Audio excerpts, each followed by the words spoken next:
Iran ଉପରେ ଆକ୍ରମଣ କରିବାକୁ ନିଜ ସୈନ୍ୟ ଆଡ୍ଡା ବ୍ୟବହାର ପାଇଁ ମନା କଲା ସ୍ପେନ୍। ଫେରିଲେ ଆମେରିକାର 15 ବିମାନ। ସ୍ପେନ୍ ବୈଦେଶିକ ମନ୍ତ୍ରୀ ଜୋସେ ମାନୁଏଲ ଆଲୱାରେସ୍ କହିଲେ ଇରାନ ବିରୋଧରେ କାର୍ଯ୍ୟାନୁଷ୍ଠାନରେ ସାମିଲ ହେବନି ସ୍ପେନ୍। ସ୍ପେନ୍ ମନ୍ତ୍ରୀଙ୍କ ଏଭଳି ରିଆକ୍ସନ୍ ପରେ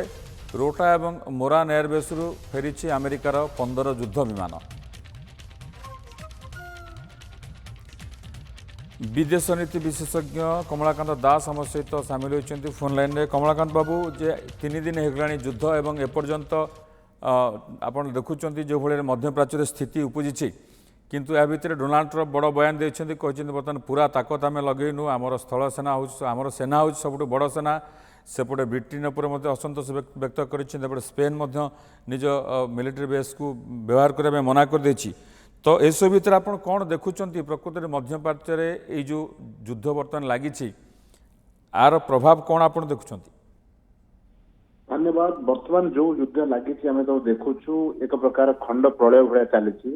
ईरान उपर आक्रमण इज्राएल अमेरिका मिलेमिशी कले ईरान बर्तमान विभिन्न देश मान आक्रमण कर चली। आम जहाँ खबर पाइलु जे ईरान दुबई दोहा तो आक्रमण करुला सहित पाकिस्तान में आक्रमण होती। अच्छा तेणु बर्तमान कहबार कथा हूँ जे ये गोटे कंट्री उपरे दुईटी आउ राष्ट्र मिसी आक्रमण करुले से कंट्री से देश इज्राएल उपर आक्रमण कर चली कि अमेरिका उपर आक्रमण कर क्षमता नथिबारु अमेरिकार बेस मान जोटी मिलिट्री सिस्टम अच्छी मिलिट्री बेस अच्छी पाखे शिप अच्छी मिलिट्री सैन्य मुतयन होती अमेरिकार से जगार जगह आक्रमण करवा ईरान आरंभ करी। एणु ये भितर स्पेन जो आप कथा कहते स्पेन मना कर तार एयर स्पेस कारण स्पेन मना कर प्रथम कारण हूँ डोनाल्ड ट्रम्प युद्ध करने पूर्व क्या कनसल्ट करन तेणु जदि कनसल्ट करन युद्धर मध्य परिस्थिति आसिक पचार कहीं समर्थन दिए बोली तेणु से देश मैंने कथा बर्तमान कहते तेणु स्पेन बर्तमान मना करदेला जॉइंट मिलिट्री एक्सरसाइज पार्टिसिपेट करनी कि तार एयर स्पेस अलाउ करना तो किंतु कौन प्रकार ट्रम्प को तांकर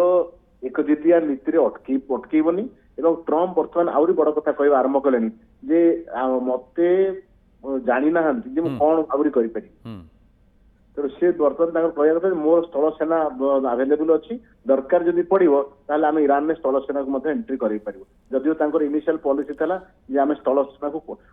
इंग्राजी तो कहते no boot on the ground आमर कौन सेना ग्राउंड रे जीवे ना कि बर्तमान जो धमक दौरान आम सेना को ग्राउंड को नहीं पार धमक ये हूँ ईरान जो भाई आक्रमण कर चलती से आक्रमण अमेरिका देखी सारा ईरान अटकू ना कि जो कथा ट्रम्प बड़ कथा कहते जो तार आणविक कार्यक्रम जोटा थिला से ता प्रति विपद थिला अमेरिकार विपद थिला ताकू निष्क्रिय करने जोरदार उद्यम केते परिमाण रे निष्क्रिय हबो केते परिमाण रे कौन चली एते शीघ्र जना पड़ी नहीं किभली भाव में अटका हब ईरान को से प्लान पड़ो ईरान उपर लगातार भाव आक्रमण चली ईरान प्रति आक्रमण कर चलती पूरा बर्तमान विश्व स्तर में स्टॉक मार्केट कहतु ऑयल कहतु गोल्ड कहतु एवं सप्लाई चेन कथा कहतु सब बर्तमान व्याहत होती ऑलरेडी दीटा वार चली यूक्रेन रशिया चलता एवं हमास और इज्राएल भीतर चलता ईरान सहित आक्रमण हवा पर कौन डिप्लोमेटिक डिस्कशन को अमेरिका नजरअंदाज करी अफगानिस्तान पाकिस्तान चली अफगानिस्तान आप ठीक कहले पाकिस्तान अफगानिस्तान में जो चली बहुत सेना पाकिस्तान मरी अफगानिस्तान में बहुत आतंकवादी मरी साधारण जनता मरी से विषय विशेष खबर बर्तमान आसुना कारण मुख्य खबर ईरान पर सब विश्व फोकस पड़ी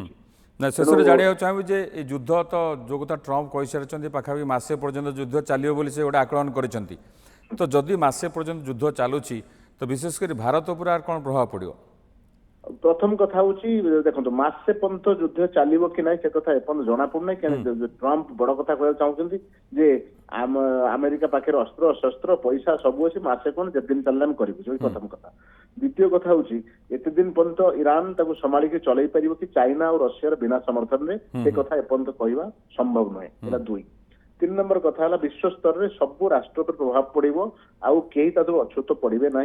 अनटचेबल रही ना समस्त को टच कर लास्ट रहा भारत भली गोटे विशाल मार्केट 140 रु ऊर्ध्व कोटी जनसंख्या जहां तैल आवश्यकता अच्छी जहां को विश्व स्तर में कनेक्शन एक्सेस आवश्यकता अच्छी दुबई रे बहु संख्यक भारतीय ओडिशा रो मध्य बहु लोक अच्छा तेणु यहाँ निश्चित भाव प्रभाव पड़ो अर्थनीति पर प्रभाव पड़ो विदेश नीति प्रभाव पड़ो कूटनीति पर प्रभाव पड़ो तैल दर पर प्रभाव पड़ो तेणु निश्चित भाव भारत प्रभावित हो।